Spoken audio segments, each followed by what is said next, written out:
So we're going to start with the 25-minute pose. I'm just going to turn on the lamp. Can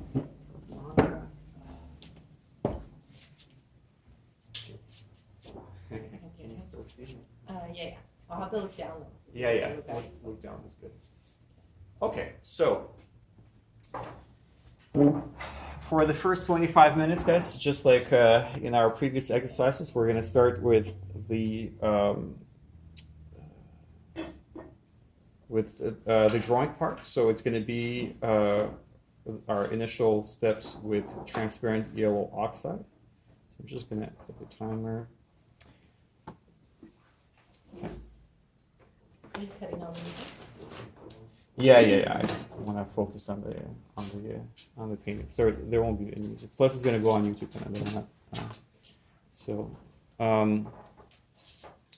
All right. So we'll get our first brush, transparent yellow oxide, and what I'm thinking is that in our part one, in the first 25 minutes, my goal is going to be to get all the way till I start putting some highlights. So my goal is in the 25 minutes here is going to be to put my initial separation between the lights and shadows, then separate the further values with red oxide versus transparent yellow oxide, and then at least get to my highlights.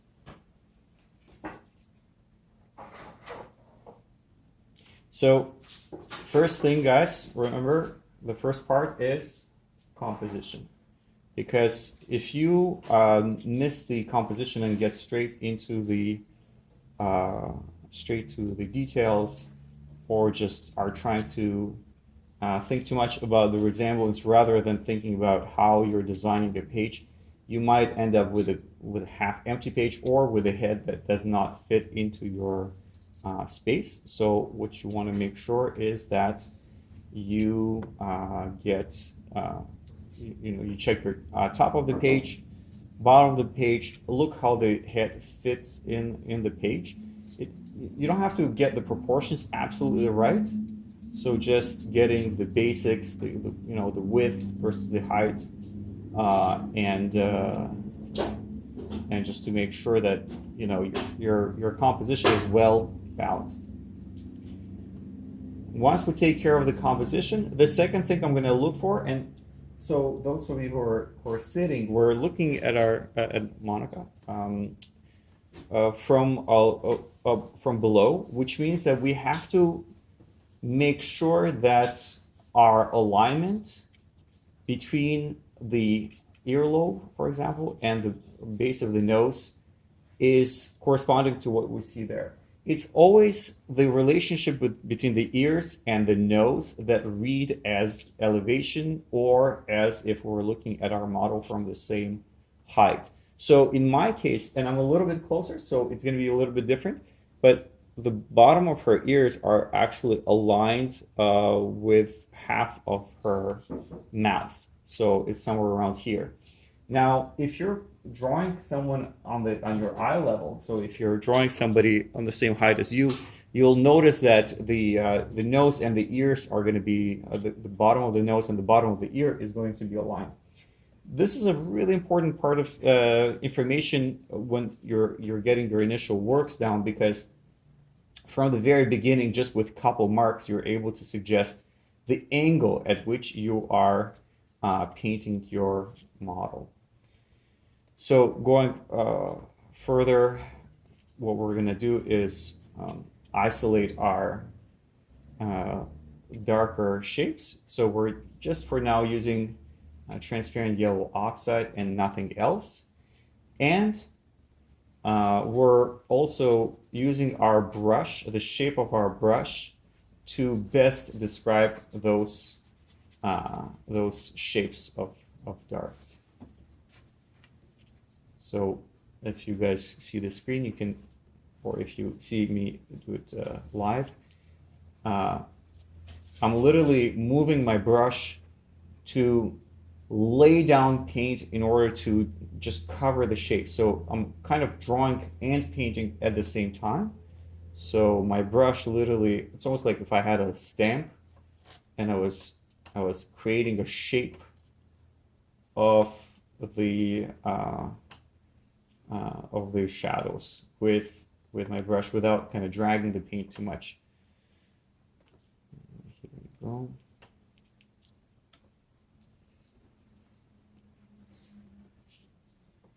Okay, so next thing we're gonna do is we're gonna quickly scan our drawing and let's check, do it with me. Let's check all our horizontal lines and check, for example, where is the bottom of the nose aligned in comparison to the eyes? How does the edge of the mouth align with the eye here and vice versa? So while we're measuring, we'll just place down the basic those basic alignments to make sure that whatever we have marked on our surface corresponds to what we see in our model.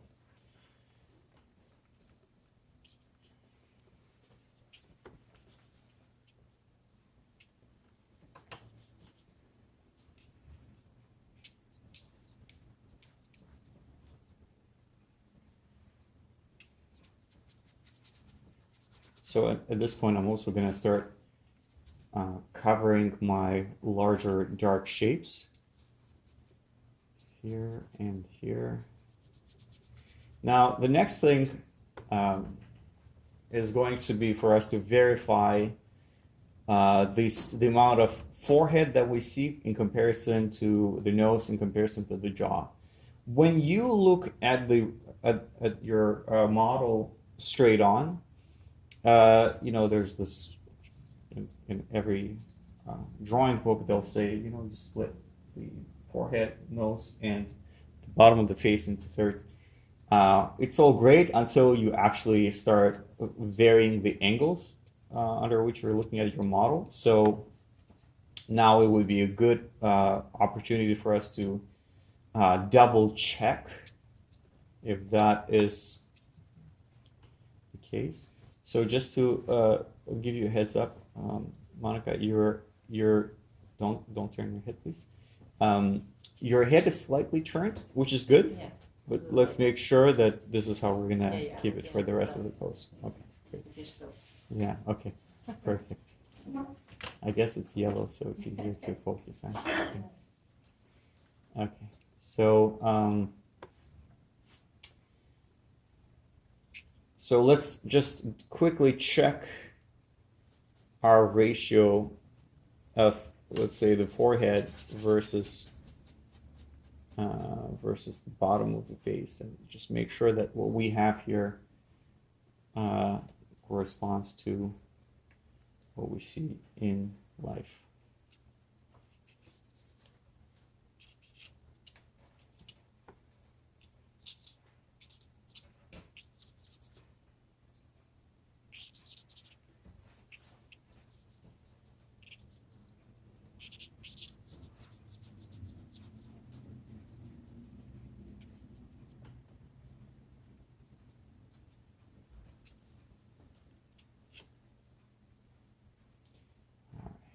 So now, while we marked the bottom of the ear, we also want to make sure to mark the top of the ear, just to make sure that we have it properly aligned.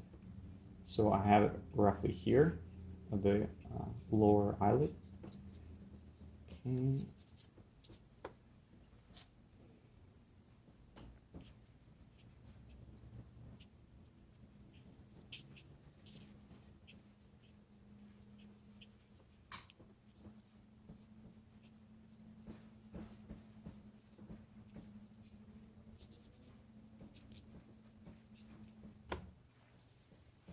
Okay, so now I'm gonna add my darker brush. So I'll use my transparent red oxide to mark some of the key points, some of the darkest spots, and kind of lock in the pose. So we could start somewhere here, here, here. Right.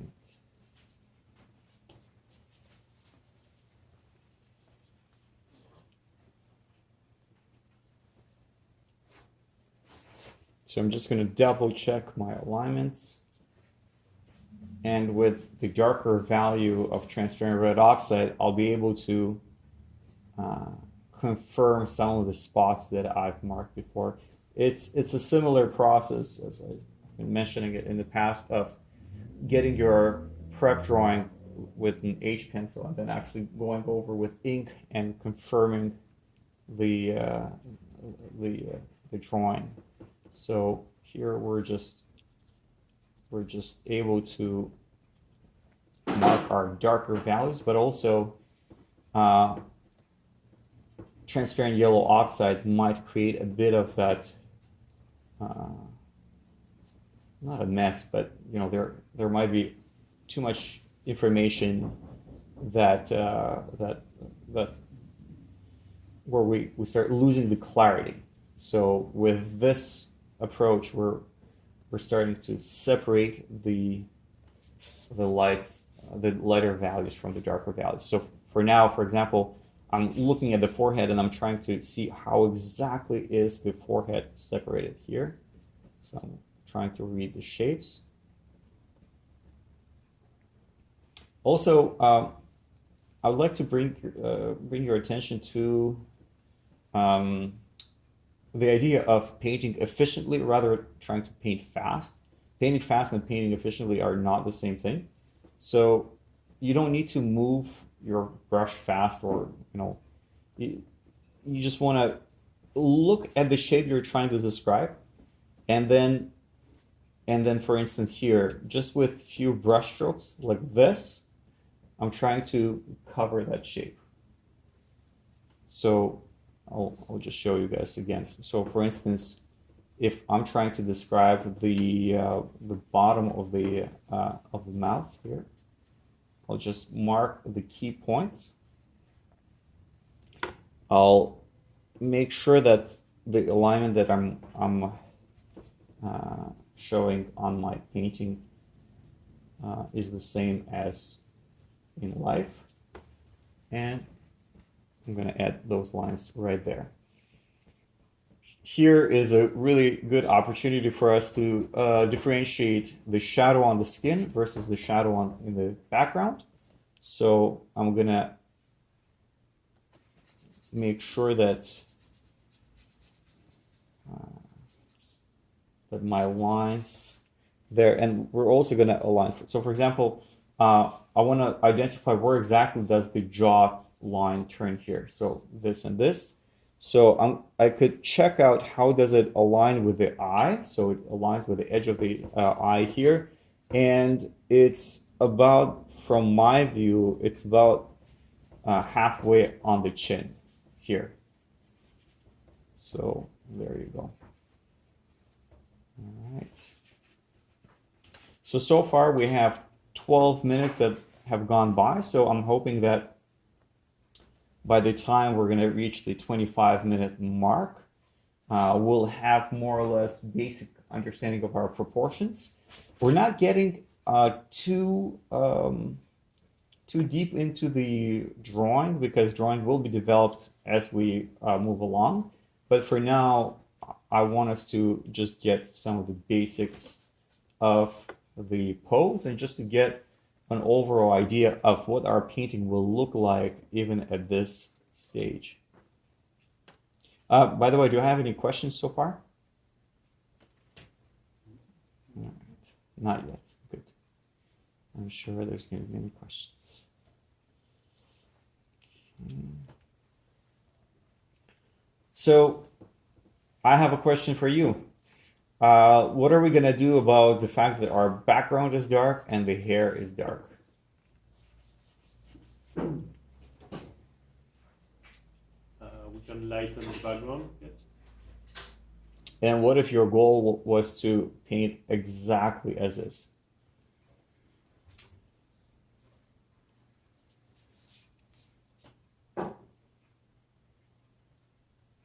Okay, I'm gonna. Someone else want to answer that?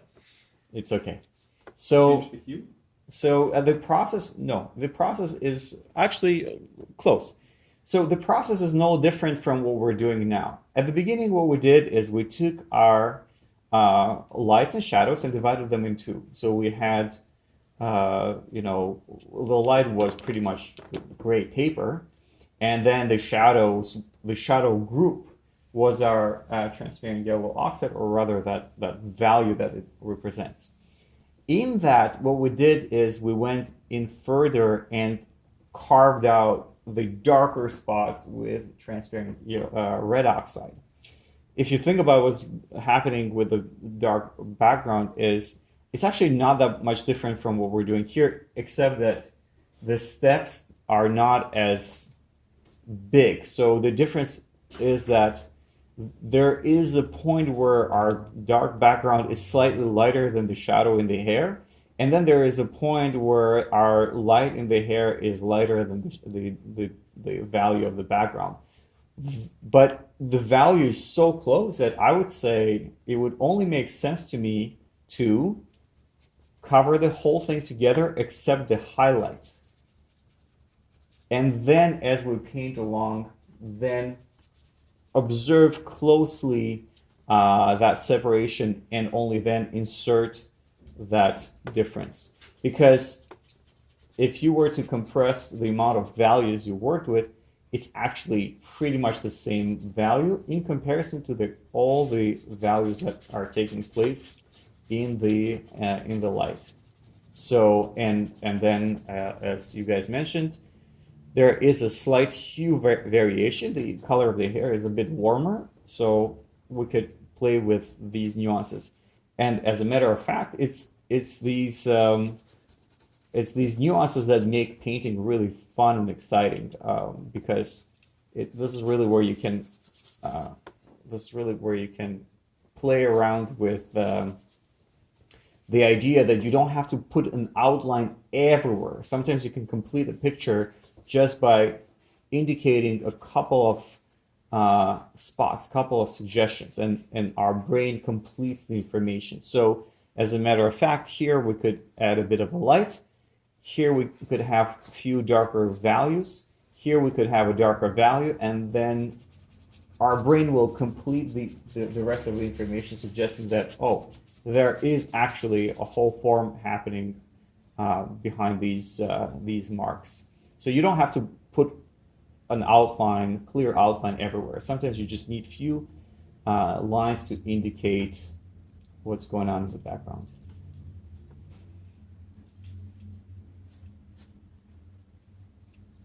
Okay.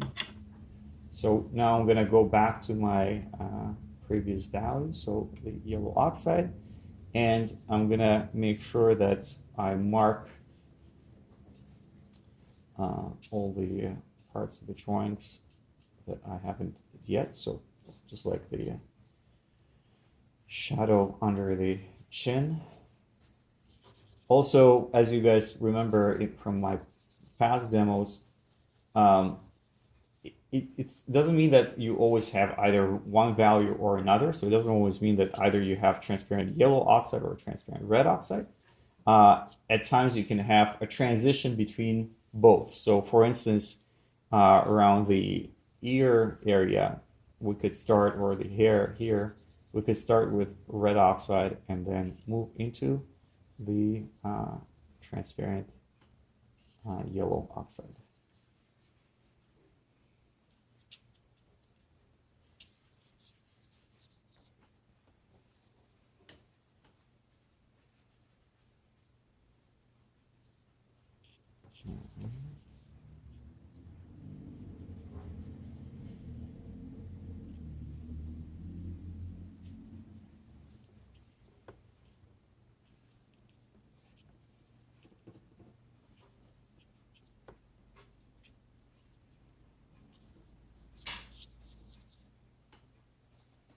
So at this point, I have my overall idea of the drawing. Before I move any further, I'm just gonna quickly double check my alignments, because one thing is inevitable, and that would be drawing mistakes. So always assume that they're there, and just do yourself a favor by double checking your drawing. Even if you are painting and you feel great, you feel like you finally mastered painting, and you don't need to check yourself. Still check yourself, because yeah, drawing mistakes, they're unfortunately always present, and so the sooner we identify them, the less painful it's going to be to make those corrections.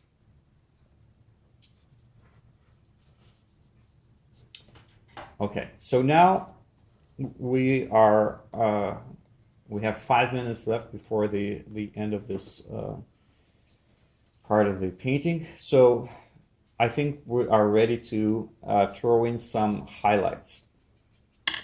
So we're starting with 4 brushes. So I'm going to take my third out of 4 brushes, and I'm going to just take straight up titanium white, just to mark the brightest spots on the face.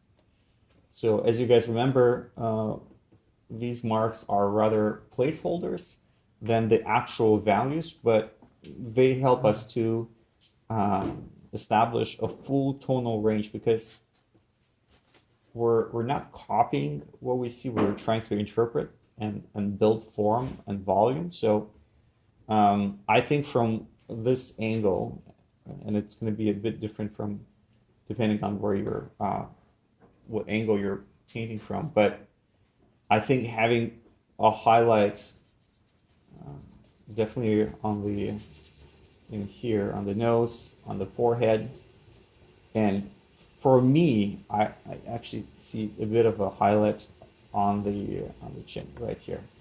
So now that gives us already a pretty interesting tonal range from the lightest area to the darkest area. So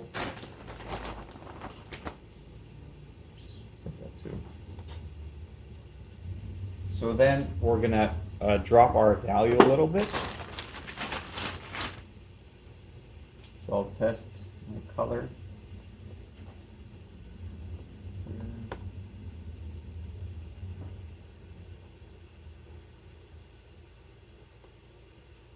So I got titanium white that I'm mixing with a bit of pigment, but I think it's going to be too pinkish. So I'm actually going to throw in a bit of yellow ochre just to neutralize it. And I'm going to surround it with, I'm going to surround this new mix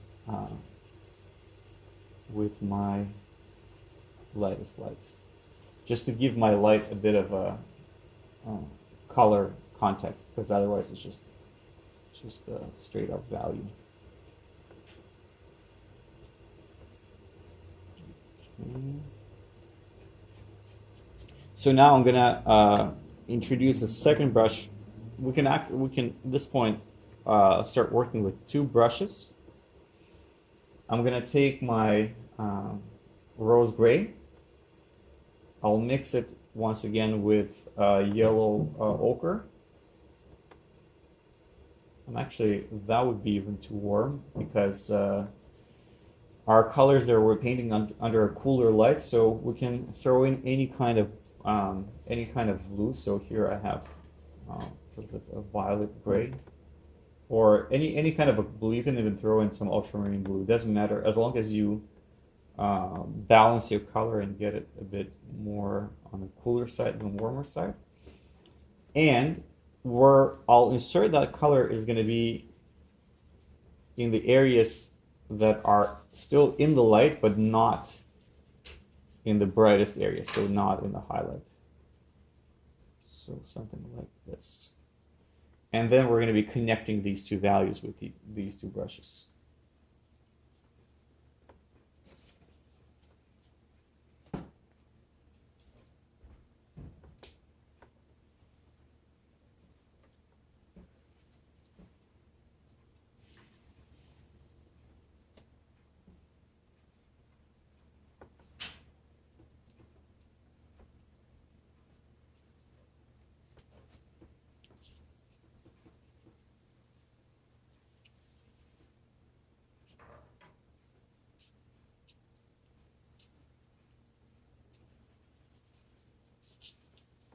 So as we're turning form, and there are only 35 seconds left, but as we're turning form, I know that this brush will be where my value needs to end, and this is the brush that's going to get me to that value. So once you establish your point A, point B, the rest is just a matter of establishing your path.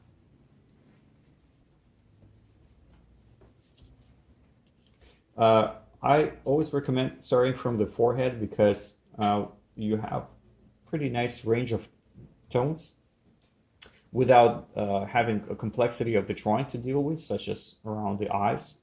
So forehead would be a really good place to start testing your colors. Thank you very much. This was our first 25 minutes.